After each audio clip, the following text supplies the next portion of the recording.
It's 1:32 p.m. Typical San Diego afternoon. Some skies, 72 degrees. There's a soft breeze drifting through my patio door. My dog Loki, the border collie, is outside chasing crows like he usually does. He's the self-appointed backyard guardian. My coffee's on my desk, now lukewarm. It's my third cup of the day. There's a hint of jasmine and orange blossom in the air. And for a moment, I forget about all the invoices and deadlines and unpaid production costs. For a moment, it's just a good California Tuesday. And that's when my phone buzzes. It's a text from a guy I worked with on a recent shoot.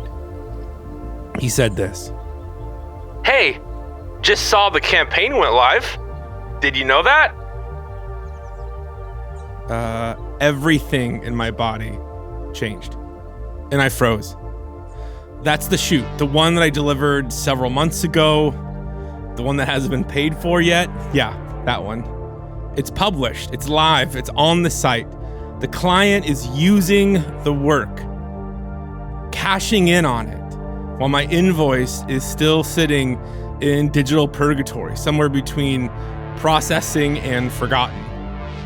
And instantly my back knots up between my shoulder blades. My jaw clenches and my breathing turns shallow.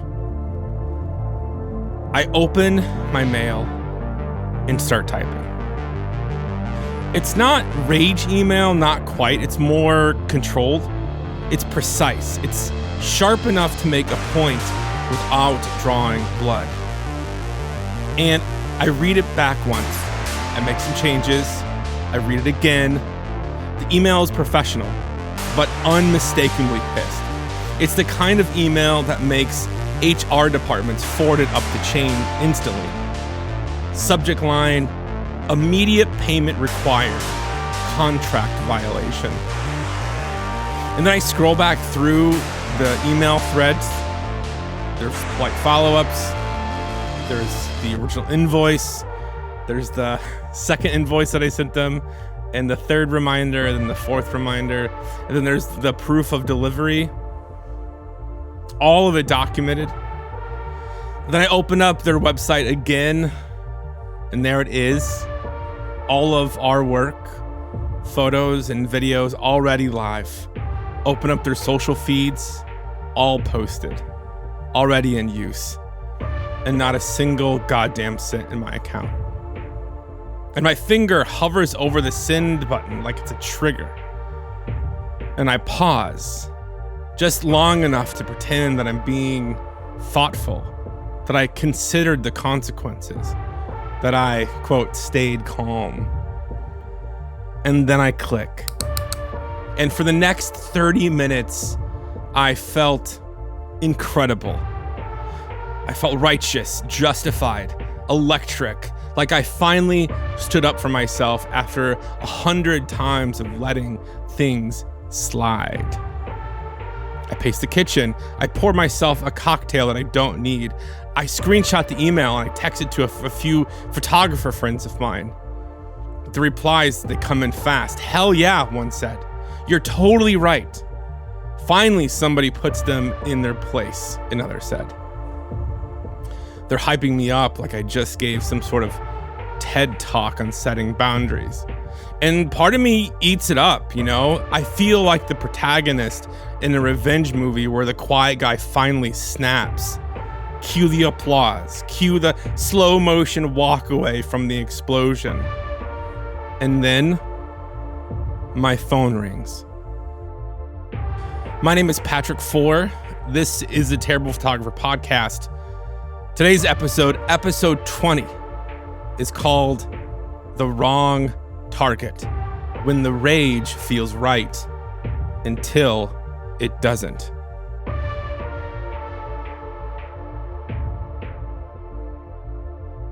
So the phone call.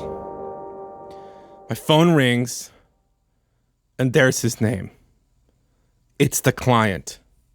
And I knew I should not have picked up that call. I was not in the right headspace. But stupidly, I answered anyway.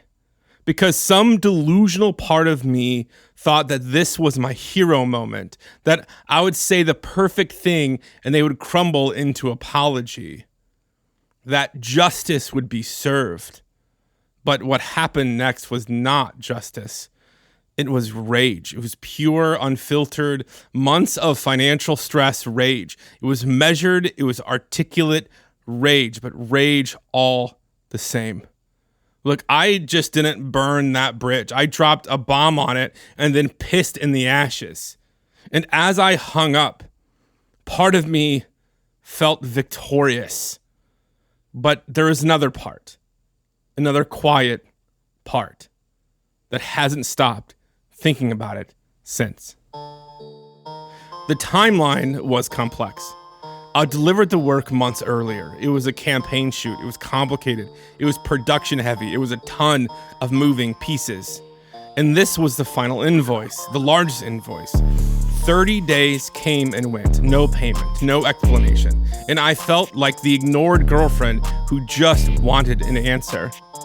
But here's what made me furious. The client seemed apathetic, that he took no accountability, and he refused to acknowledge the situation that they had put me in. And when that executive called, he wasn't just trying to explain the payment process. He didn't even know what it was. He was in another state, completely removed from accounts payable. He admitted that he had no control over the timeline and no influence over when payments went out. But here's what got to me. While he wasn't complicit in the delay, he wasn't pushing for urgency either. He was just accepting it as normal business practice. Like this was my problem to deal with, not theirs to fix. And that's when something, I must admit, darker took over. I wasn't just standing up for myself anymore. I was unleashing months and months of frustration. And every late payment, and every client who treated my invoices like a suggestion, every time I'd felt like a vendor instead of a human or a professional. I wasn't comfortable with how things played out. But more than that, I wasn't comfortable with why my brain seemed to go to such a dark place so quickly under stress. So I called somebody who might have the answers. So with ADHD, there is a huge component of this sense of justice. It kind of has to do with the fact that we process a lot of information all at once. And so our mind tries to make sense of that. And one of the ways it makes sense of that or tries to make sense of it is by laws and rules. Okay, well, this should be this way. It should be that way, which also can lead to, frustration, even sometimes over little things. So that's Jamie Hughes. He's a social psychologist who specializes in trauma, resilience, and self-care. I called him because I had more questions. I needed to get to the bottom of what was happening to me and why. Jamie has a master's degree in psychology and works as both a researcher and a certified life coach. He's written books on managing anxiety and PTSD, and he's spent years helping people understand the science behind their emotional responses. It's one of those things where you kind of have to take a step back and look at yourself and say, all right, this is what I know about myself. Therefore, as soon as I recognize a trigger, I need to practice taking a step back. My brain had created this rule. Clients pay on time, especially before using the work. And when that rule was broken, it wasn't just a business inconvenience. It felt like a fundamental violation of how the world should work. And I went after him hard, the client. I was controlled, but barely. I was professional, but aggressive. I pointed to my contract like it was a weapon. I questioned his company's integrity. I made him absorb all of it. Now, I didn't say anything on that call that I wouldn't want repeated in a mediation proceeding or in front of a judge. I may be dumb, but I am not stupid. But I was ruthless, and I was cold, and I turned the conversation into an interrogation.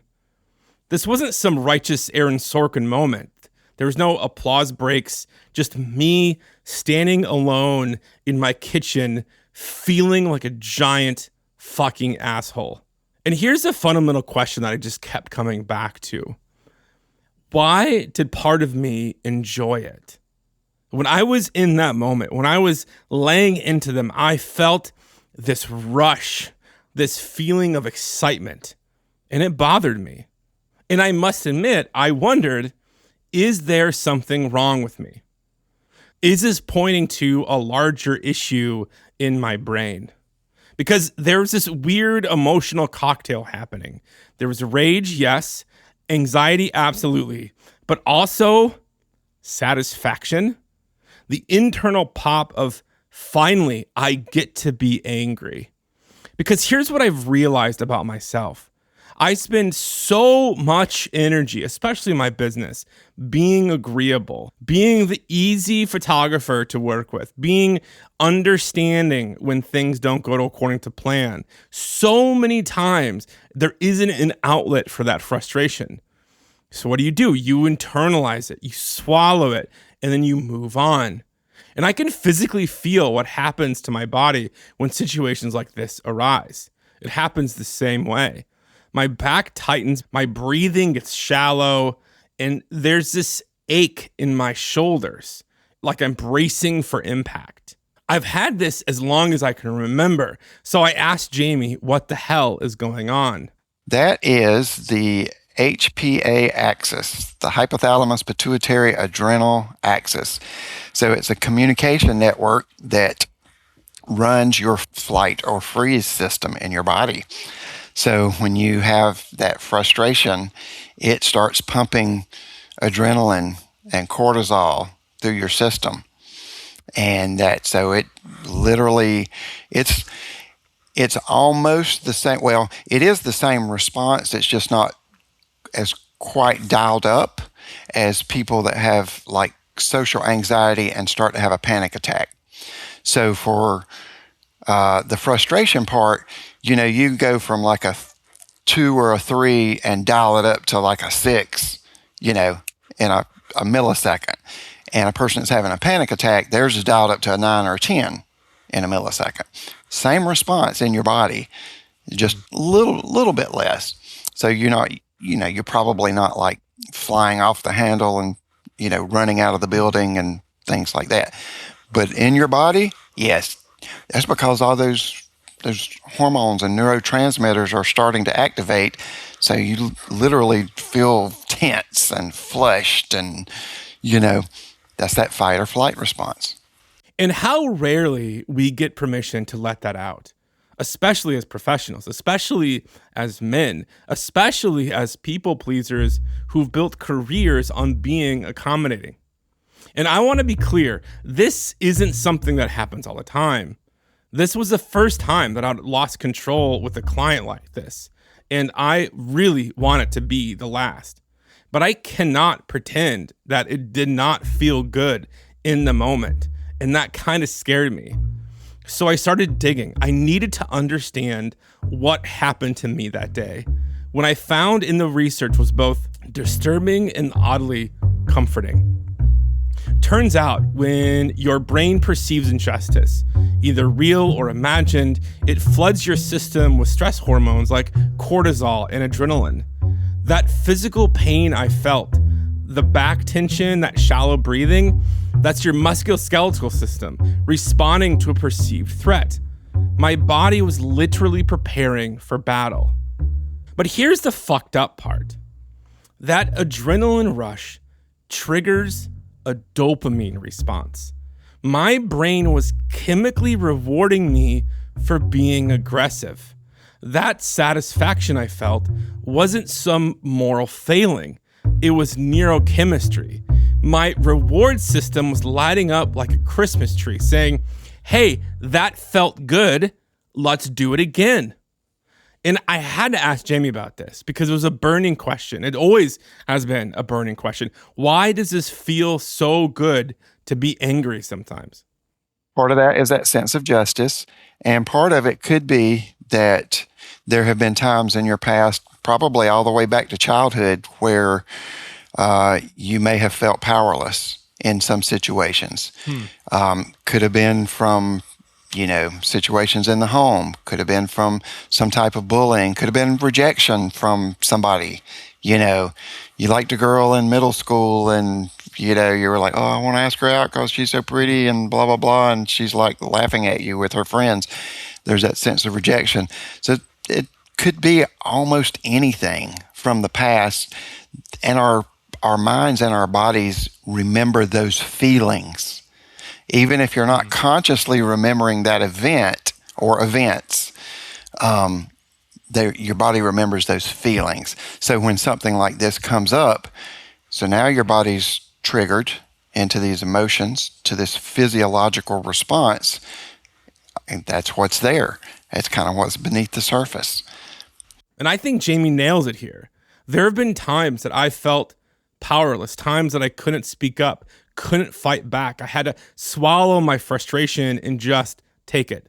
And maybe in that phone call, I wasn't just angry at this client. Maybe I was finally getting to fight back against every time that I had felt small, every time that I had been dismissed, every time someone with more power had me feel like I didn't matter.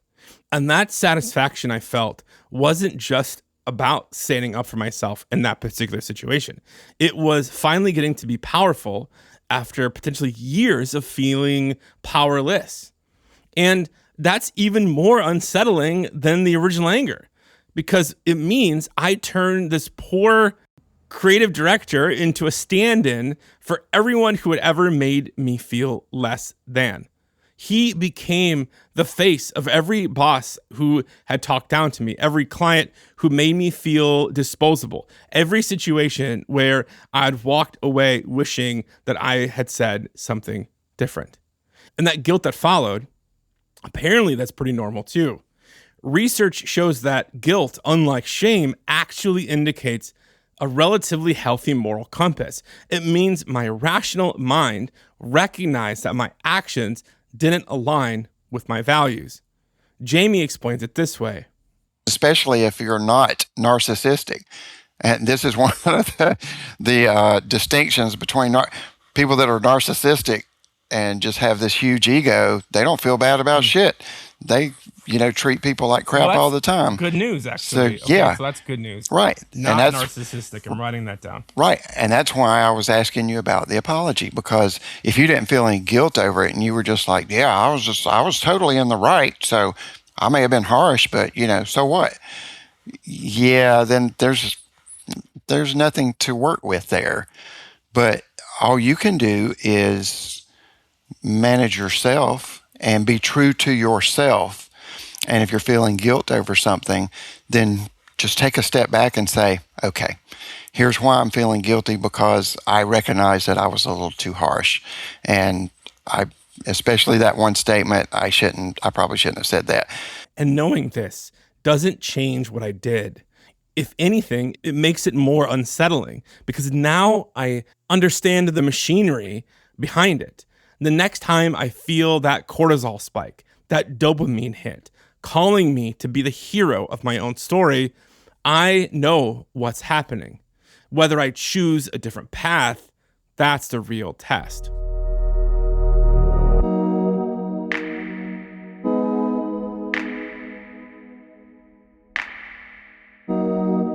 So here's what I've learned also about financial stress. It tends to warp everything. When you're under pressure to pay contractors, to pay your own bills, every client interaction, well, it gets magnified. This wasn't just about my money that I was worried about. I had contractors waiting to be paid. Thousands and thousands of dollars owed to people who had trusted me to handle this project. And when you're responsible for other people's livelihoods, when their rent and groceries depend upon you getting paid, every delayed payment becomes a betrayal of that trust. This wasn't just about me anymore. It was about all of us. And when you mix finances into this, people go a little crazy. Everything is heightened. Everything feels more intense. A payment delay doesn't just feel like an inconvenience. It feels like a disrespect. A client mistake doesn't feel like human error. It feels like betrayal. And you're not just protecting your business, you're protecting your survival. But Jamie helped me understand something else. This wasn't just about one late payment. It sounds more like this was just a stress buildup. And that maybe, is one of those straw that broke the camel back kind of thing. In other words, I don't know anything about, your personal finances, bills, Sure. Anything like that, but I would guess this is probably not the first or the only thing that has been stressful or been on your mind recently. Jamie's right. The financial pressure from this project had been building for months. Personal bills, contractor payments, the constant anxiety of cash flow. The client situation was just the match that lit that fuse. It wasn't just about the money, but the money made it personal. When you're operating from financial anxiety, empathy becomes collateral damage. The story in your head starts writing itself. They don't respect you. They think that they can take advantage of you. They see you as disposable. And maybe sometimes that story is true, but maybe sometimes it's not. And the problem is, when you're in survival mode, you can't tell the difference. So there I am on the phone with this executive, and he's trying to explain or not explain their payment process. Something about approvals and systems and corporate bureaucracy. And instead of listening and instead of asking questions, I steamrolled him. I talked over his explanations. I dismissed his attempts to clarify. I made him the face of every corporate entity that had ever made me feel small and shitty. And what I didn't consider in that moment, this guy probably didn't sign the checks. In fact, I know he didn't sign the checks. He probably had zero control over when those payments went out. He might have been dealing with his own pressure from above, his own frustrations with the system that he couldn't change. But he took the brunt of my anger anyway. I turned him into a symbol instead of treating him like a person. And that's where I fucked up. Hey, real quick break. I bet you're quietly wondering what that email that I sent actually said, right? The professional but threatening one with the subject line, immediate payment required, contract violation. Well, get this. I'm actually sharing the exact email this week in my newsletter. Don't worry, everything is redacted. Again, I'm dumb. I'm not stupid. But I think that sometimes you learn more from seeing the breakdown than actually getting advice on how to avoid it. You can sign up at terriblephotographer.com. All right, back to the story, because sending that email was just the beginning of my very, very bad day.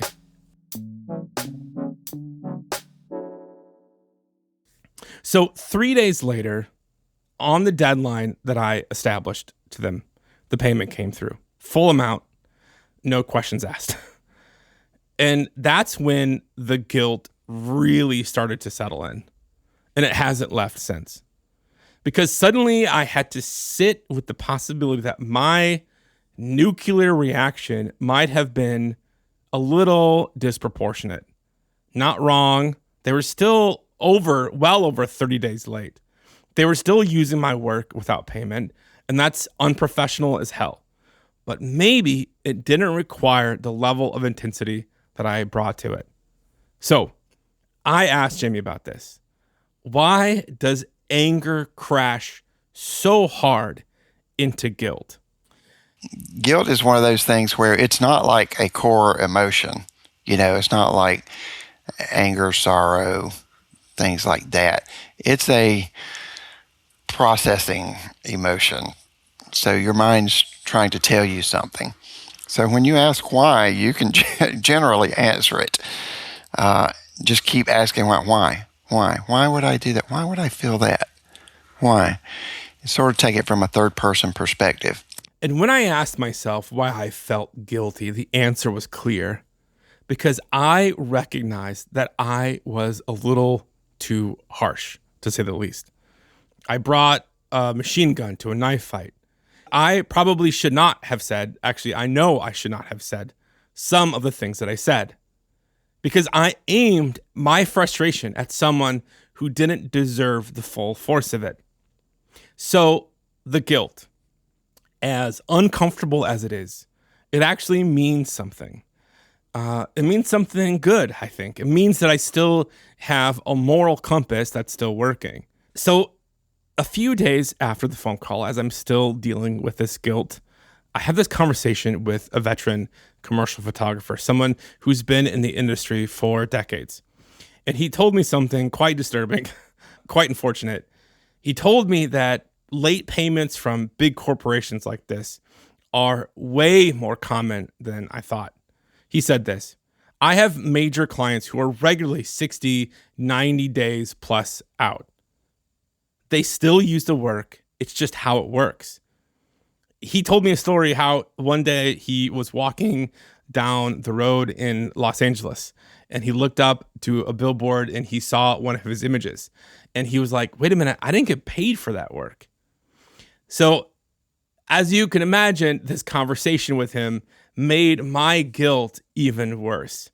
And I was operating under the assumption that this was an unusual situation, a gross violation that demanded a strong response. But apparently, I was dealing with a pretty standard operating procedure, a shitty operating procedure, but pretty standard nonetheless. The industry has just normalized something really that should not be normalized. Let me say this: the injustice is still real. Big corporations with resources treating freelancers like interest-free credit lines. That's predatory. They know small businesses can't afford lawyers or to walk away from big contracts. But that doesn't change the fact that I aimed my frustration at the wrong target. So let's talk about empathy.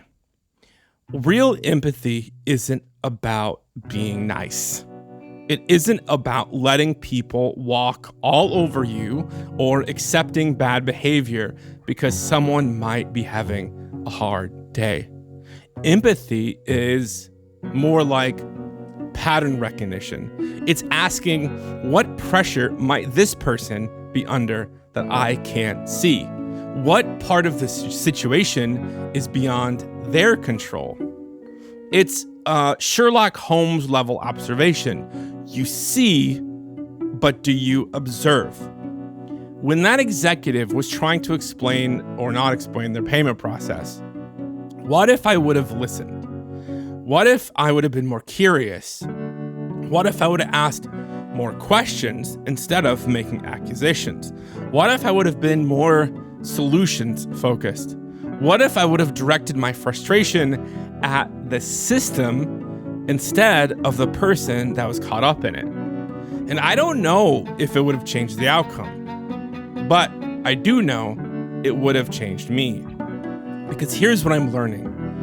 When you respond to a broken system by being toxic yourself, you don't fix anything. You add more toxicity to an already toxic world. And that mid-level executive went home that day who had just been yelled at for something that wasn't entirely his fault. It wasn't really his fault at all, maybe. He absorbed my anger about every late payment, every financial stress, every moment that I feel devalued in this industry. And that's not his job. And that's not fair. And that's what I can't stop thinking about. Jamie put it perfectly when I asked him about it. I mean, you can't cuss out the situation. It's not going to do anything. And a part of that goes to just the part of us as human beings that we want fairness. We want the right thing to be done. You know, we want to be treated with respect. And when there's a problem, we want someone to solve it. We want someone to fix it. So yeah, the system is broken. Corporate payment processes are fucked. The way the industry treats creative professionals is wrong. But making one person carry all that frustration doesn't fix any of it. It just spreads the damage around. Look, if I'm really honest, I know that I will probably face another moment like this. I will have a different client, different stakes, but the same part of me that felt triggered will still be there waiting. And look, the financial pressure isn't going away. The industry isn't going to fix itself overnight. And that part of me that lights up when I feel wronged, that's not disappearing either. So maybe the work isn't to never get angry. Maybe it's to recognize when the whole story in my head has taken the wheel. Maybe it's to pause long enough to ask, who am I really angry at? Is this the right person and the right target for that anger? But here's what gives me hope. When I asked Jamie if it's possible to actually change these deep-seated patterns, he said something that has stuck with me. The nervous system and the brain, the more we find out that we have neuroplasticity. We know we have it because your body, your nervous system, your brain is developing. So of course it's there. But we know now more than ever that you still have it in adulthood. You still have that neuroplasticity where you can relearn, where you can alter, the makeup of the neural pathways in your mind. And it takes practice. And almost all of this stuff is skill based in terms of your reaction and your behavior. So fortunately or unfortunately for me, I can feel this kind of anxiety. And I wanted to know, what do you do when you feel that cortisol spike coming on? When you can feel your muscles start to tense and your breathing start to shallow? We already hit on one thing, was when you started feeling that, you were getting extra frustrated, angry, whatever, that's when you have to say, okay, I feel this coming on. I need to take a step back. Yeah. Whether I choose differently next time, that's the real test.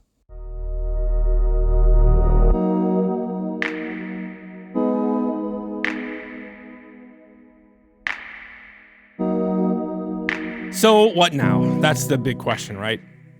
This story doesn't have a neat ending. As of right now, as of today, I have not called him or emailed him back to apologize. He has not reached out to me either to clean the air. The bridge is gone. And honestly, I'm okay with that. But I'm not okay with how I showed up. Not because it made me look bad, though it probably did, but because it didn't feel like me. It felt like some twisted, angrier version of me. Someone who uses justified anger as permission to be a dick and to be cruel. And I don't want to be that person. Okay, so this is the part where I'm going to be doing something that feels wildly uncomfortable for me. I'm going to be reading compliments about myself out loud. I know. We're going to get through this together. I was told to do this by a friend who's been a long time podcast producer and promoter in the industry. And so if this is horrible, I'll blame him.